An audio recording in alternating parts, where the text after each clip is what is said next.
How are you? I'm good. How are you too? I am fantastic. I'm so excited. My guest today is Jerry Lawrence Pedok. You are on the spotlight. He is a man of God, a singer-songwriter, and here he is. Tell us who you are in your own words, and what do you do? Well, like you rightly said, my name is Jerry Lawrence Pedok, and I'm a songwriter. I'm a musician. I'm a pastor with my local church in Nigeria. I can simply say I'm also a missionary because I'm here on a mission. Awesome. Very, very awesome. I love it. Love it. And how long have you been in your profession mission? hmm. Um, I've been doing this for maybe about 26 years or so. Wow, that's Yeah. amazing. So that hmm you started when you were five, then. Well, not when I was five. When I was young, really. Mm. Wow, When I was young, I think as far back as 1991, thereabout. amazing. By the way, I like your outfit. You know, you always look so regal whenever I see you. Thank you very much. I feel flattered. You're welcome. And what you guys need to also know about Pastor Jerry, he's also a customer of mine at my store. So I see him at least every 2 weeks. Right. So he always, cheers me up, and he has, wonderful messages, that brightens my day. So Right. I really appreciate you taking the time to Thank you. come on this. So you said you're on a mission. Could you tell us a little bit about your mission? Well, like I said, I'm a singer. I'm an artist. I'm a songwriter. I'm a pastor. And the mission for me, really, like before I came here, I think I've been to a couple of countries, maybe Mm. like 6 countries in a month before I Wow. got here. Wow. Yeah. So I was in Namibia. I was in South Africa. I was in Ethiopia. I was in Paris. I was in Poland. Wow. Actually, Poland was my last stop. Mm. And basically, what we do is many times, we just share the word of God with people. People invite me, and sometimes I put my own meetings together where people come together, and Mm-hmm. then we just break and share the word of God and see the lives of people change and transformed. That's amazing. That's amazing. It's not an easy thing I know. because you have to have compassion. You have to have selfless love to do what you do. Absolutely. So Absolutely. your events are usually a mix of your music and the Word of God. Yes. I do both. I do Awesome. music. Yeah. I do music, Hmm. and then I share the word. So they intertwine, really. Yes. Yeah. So your music is it gospel? It's gospel music, obviously, but Yes. um, is it like in English? Is it in your native language? What? How is the delivery? The delivery is mostly in English, Okay. but then I also have, some native songs, Mm-hmm. which is Hausa, because I'm from The northern part north. of Nigeria. Yeah, that was my next question. Which part of Nigeria in particular? Right, so I'm from the northern part of Nigeria, and the language we speak there commonly is Hausa. Okay. So so I sing both English and Hausa, That's but beautiful. mostly English because I minister more to the English Speaking. Yeah. speaking people. Yeah, so Yeah. okay, yeah. So that's northern Nigeria. Which state in particular is your state of origin? I'm from Plateau State. That's Plateau. Jos. Okay. Okay. Very Yes, nice. yes. I'm That's one from of Plateau State. that's one of the states that I always wanted to visit because of the snow-peaked mountains, but I never got a chance to. And I heard it was cold, and if you want to feel some, almost like you're away, you should go to Absolutely, Jos and experience the absolutely, cold. absolutely. I met a guy yesterday. I just walked through him somewhere, and I ran through him, Yeah. and we just began to talk. And apparently, he's a Nigerian, and he asked me where I'm from. So I told him I'm from Jos Plateau, Yeah. and he was like, "Oh wow, okay, yeah." He went to school in Jos, and then he's always loved to live in Jos because Jos has a very good weather. Temperate. Yeah. Very So he relaxing. always loved to live there. That's Yeah, so nice. that's my state of origin. But then I live in Kaduna State. Kaduna That's State. that's where I live. Wow, awesome. That's really Yeah. good. So what inspires you? What motivates you to do what you do? Huh. What inspires me? Simply put, Jesus is my inspiration. That's awesome. To be honest with you, Jesus is what inspires me. And when I say that, I mean to say that, many times you talk with people, you minister to people, Yeah. and yeah, you see a lot of transformation. Mm-hmm. You see people change. You see people share testimonies like, okay, after you spoke, I made this decision. I used to do this. I don't do it anymore. Mm-hmm. My life is changed. Sometimes you just get someone just sent you a message and says to you that my life is never going to be the same again. Like I spoke in a church in Marseille. Yeah. After the service, I got this friend request from this lady. Oh, And then the next message I got from her was that my life is never going to be the same again for the encounter I had with you. So that's what motivates me, really. that's beautiful. That's beautiful. And just this question just popped in my head as you were talking. Were you born a Christian? Yes, I was born a Christian. Okay, because mostly there's this, I guess, understanding or maybe a stereotype that most people that are born in the northern part of Nigeria are Muslims. So that's why I was asking that question. Yes, even that question, you're not the only person who have asked that question because even there in Nigeria, you travel to some parts of Nigeria, Mm-hmm. and then people are asking you if you're a Christian because as far as they are concerned, everybody who lives in the north is a Muslim, Yes. and that's a completely wrong notion. Yes. Yes, Yes. because yeah, in the north there are about 30 million Christians in the north. Really? This is the Yeah, first time I've ever heard that. yes. Even Wow. though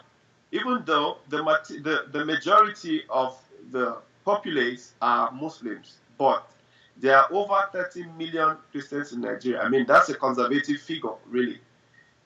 So saying I live in the north and I'm a Muslim is a wrong notion that people usually have because there are many, many, many Christians who live in the north. Amazing. And of Yeah. course, it gets a little bit uncomfortable with the whole Boko Haram extremist terrorism thing that goes on in some parts of the north. What is your take on Yes. that? Yes. One of the things that I shared recently in the church in Marseille, was the Christian persecution in northern Nigeria. There are about three sources of persecution or Islamic terrorism in Nigeria. The first is Boko Haram, and the second is the Fulani Muslim herdsmen, Mm-hmm. and then the third is the Muslim political elite who are in the political sector. So these are the three, major sources of Yeah. terrorism in Yeah. Nigeria. Yeah. So, and I've experienced it firsthand living there and, growing as a Christian in the North. I've experienced that, firsthand. So, and this, um, there's a plan. There's a plan to make the entire North Muslim. So what is happening is they are trying to capture the north and make everybody either become a Muslim or you leave the town. I see. Because what is really happening currently is the second, the Fulani herdsmen, which is Muslim Fulani herdsmen, which is another source of terrorism. They go to homes at night, they burn down homes, and then they eject the people out and they station their men with sophisticated weapons so that when they set the house on fire and you try to escape, you don't escape, you just run into their stationed men and then they gun you down. This is So terrible. that's what is currently happening, especially in my state right now. So is the idea that Muslims and Christians or people of different religious backgrounds are they not able to coexist? Is it? I mean, what do you think about that? Well, they're able to coexist because growing up for me, to be honest with you, we have some really amazing Muslims, very Exactly. good Muslims, that are really, really homely and really friendly. And some of them don't really buy into this terrorism Extremism, thing.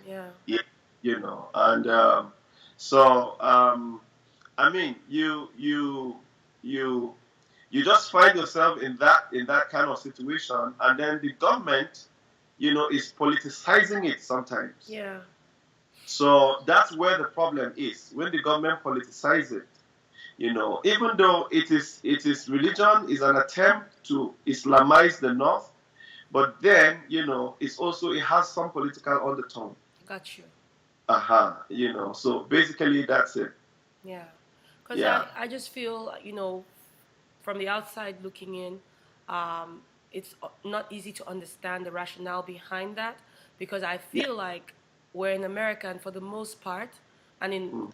more developed countries for the most part, and even when I was growing up, when I was much younger, we coexisted. I would walk down the street and there would Oh be a yeah. mosque and they would be praying.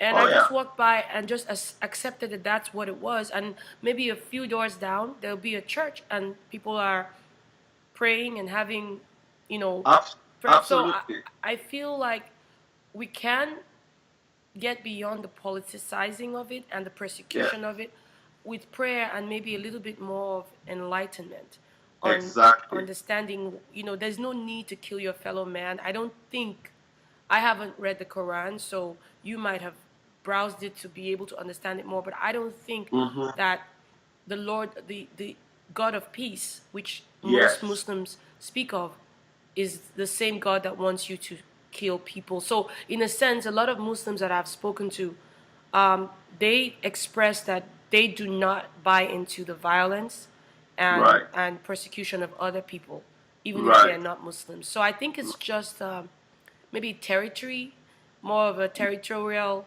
um, thing and political than it is Yeah. religious. That's just Yeah. my take and my understanding. Yeah. Yeah. Absolutely. You're Yeah, absolutely correct. Like I said, it has a political undertone. yeah. Yeah. So Funny enough, when I was doing this interview, I didn't even think I would go in that direction. But I I guess, know. sometimes as you start to talk, like I said to you when I sent you the message, is that Right. the thing would just go flow in the One natural thing leads course. to another. Yeah. Yeah. Wow. Right. So what do Yeah. you envision to happen for you in the next 1 year? What are you Hmm. praying for? What are you hoping for? In the next 1 year, 1 year is not far from now, really. A lot can happen in a year. Name one or two things I know. that you're working on. Sorry? Name maybe one or two projects that you're working on. Okay, yeah. I'm working on releasing, a new album, Okay. which is coming up very soon, and it's going to be also live. It's going to be a live recording, and so I guess I haven't recorded in a long time, and this is intentional. You don't want to just keep doing things. I keep doing things. I keep doing things. You want to be able to affect people with some work you have done before you bring something new. Mm-hmm. That makes So sense. this is one project that I'm looking forward, to doing. Yeah, before the year runs out. Yeah, I'm looking forward to doing that. That's awesome. That's awesome. Yeah. Well, Hmm. thank you again for even giving us this time. I have one more thing. Suppose somebody's watching this program and maybe the Spirit just directed them to watch it. And maybe there's something that you can say that will impact them in a positive way that will last beyond just this moment that we have. Feel free to just speak to one or who knows how many people that your message can touch. Right. Well, to be honest, whatever you find yourself doing, do it very well. Do it to the best of your knowledge. Do it to the best of your ability. Put in your very best. Be focused. Be determined. Because where determination exists, failure cannot dismantle the flag of success. Come on now. So you want to be determined. You want to be focused on doing what you are doing and be at it. Don't shift your focus. Don't dabble into things. Do what the Lord has led in your heart to do. Just go at it and do it because whatever he finds you do, that's what he prospers. So if you are not consistent in doing what you are doing, then there's nothing he can bless. Yeah. There's nothing he can prosper. Absolutely. You have a store in Oakland, Mm-hmm. Queenkay, which is Mm-hmm. a wonderful place. I've been going there for the past maybe 9 years. Maybe you never know because, you know. I've seen you quite a bit, but I didn't know the length of time, and I appreciate you for that. Right. Thank You know. you. So I mean, that's what you have been doing. You know. And so God is going to, whatever blessings that God is going to bring, He can channel it towards what you are doing because you have been consistent. I've seen your consistency in it. You have refused challenges to make the business die. You have thrived in the midst of the challenges. You have remained focused. You have remained determined. Thank And you. so basically that's it. Yeah. Thank you so much. Yeah. I really do appreciate that. I mean, I've decided to be even more disciplined, more consistent, more focused, and just try to get things that will distract me, that have no value to my future, my success, and that of my family. So what you just said hit home, because that's the path I'm on right now, is to just stay on course. Praise God. Amen. Thank you. Thank you, Pastor Jerry. And I can't wait to be part of the release of your new album.